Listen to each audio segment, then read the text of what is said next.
آپ دیکھیں درود شریف کتنی بڑی فضیلت ہے. کوئی اس درود شریف کا منکر ہو سکتا ہے؟ ایک دفعہ درود شریف پڑھنے پر 10 گناہ معاف ہوتے ہیں، 10 نیکیاں ملتی ہیں، 10 درجات بلند ہوتے ہیں. بعض لوگ کہتے ہیں جی یہ لوگ درود کے منکر ہیں. میں کہتا ہوں جو درود کا منکر ہے وہ سرے سے مسلمان ہی نہیں ہو سکتا.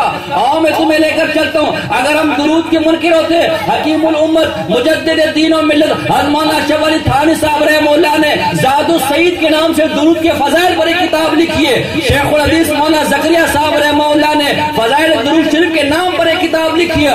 اور میں تمہیں بتاؤں ہم درود کو مانتے کتنا ہے. حضرت مولانا تھانوی رحمہ اللہ ملفوظات اٹھاؤ. ان کے پاس ایک آدمی آیا، حضرت گھر کے اندر پریشانیاں ہیں، گھر کے اندر غم ہے، گھر کے اندر تکلیف ہے، گھر کے اندر دکھ ہے، کیا کرے کوئی وظیفہ بتائے. حضرت تھانوی رحمہ اللہ نے مجدد دین و ملت نے وظیفہ یہ بتایا کہ چونکہ یہ پریشانیاں، یہ دکھ، یہ درد اللہ کی ناراضگی کا سبب ہے، اللہ کے غضب کا سبب ہے، اللہ کے عذاب کی وجہ سے. لہذا تو اپنے گھر میں درود شریف پڑھنا شروع کر دے. درود شریف سے اللہ کی رحمتیں نازل ہوتی ہے، رحمتیں آئیں گی، غم دور ہوں.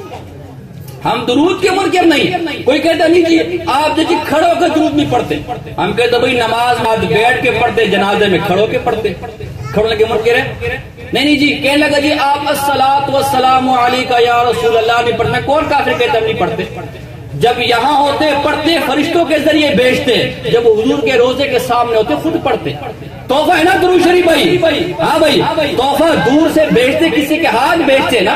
حضرت صاحب آپ عمرے پہ آئے، حج پر آئے، پاکستان میں ہمارا ساتھ اس کو تحفہ یہی ہوتا ہے کہ نہیں ہوتا؟ اور جب اس آدمی کے سامنے ہوتے خود دیتے کہ نہیں دیتے؟ تو بھائی حضور اپنی قبر کے اندر حیات ہے، زندہ ہے. یہاں سے جب بیچتے فرشتوں کے ذریعے سے بیچتے تحفہ ہے. جب وہاں کھڑے ہوتے خود روزے رسول کے سامنے پڑھتے. کس نے تمہیں کہا؟ ہماری فضائل مال اٹھا لو، ہماری حدیث کی کتابیں اٹھا لو، تمہیں ہر جگہ درود. میں تو کہہ رہا ہوں درود کا منکر سے بڑا بے ایمان دنیا میں کوئی نہیں ہو سکتا.